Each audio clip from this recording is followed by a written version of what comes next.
You would hang your head in shame and go back into the control room, and the next person would go in and have a go at singing the song.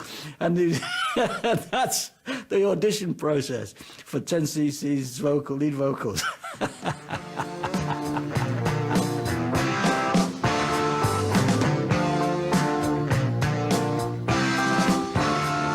the Wall Street shuffle, hear the money rustle, watch the greenbacks tumble, feel the sterling crumble.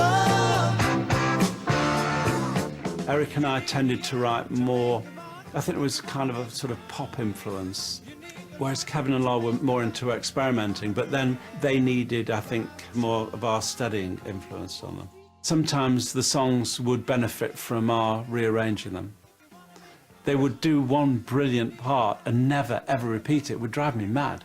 So you've got to repeat this somewhere else. Here, maybe you could do it like this.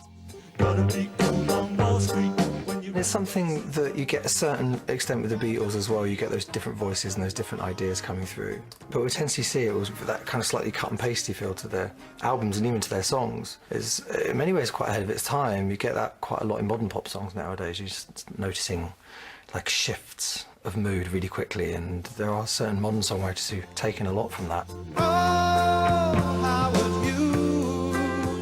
It's quite obvious that there are the two main inputs. The traditional songwriting as represented by Graham and Eric, and then the art school background as represented by Lowell and Kev. And when you bring more than one source of material to a group, you make the group richer.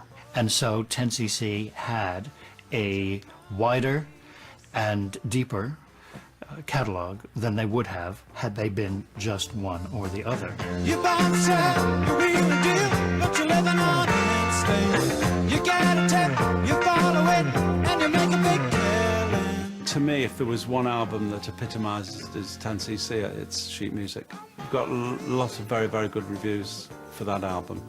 And I think, rightly so, he said modestly. After sheet music, which was a big seller, we had hits, big hits.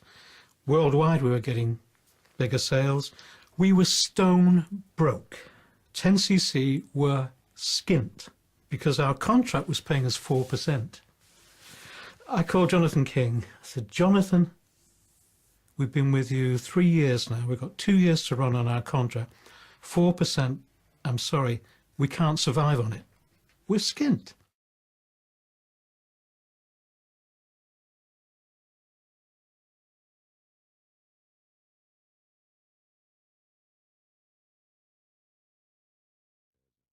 Well, just the experience of being with the different girls from the different states and learning their different lifestyles, you know, it was a very good experience for me.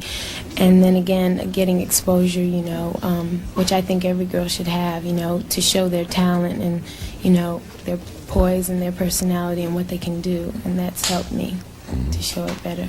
Well, Denise, you have some very pretty brown eyes, and you're a very articulate young lady, and I think you're quite representative of what teenagers should be about, and we thank you for being with us. Well, thank you. We'd like to do this one for Denise DeMaine, Miss U.S. Talented Teen of 1974, the Ohio Players and Fire.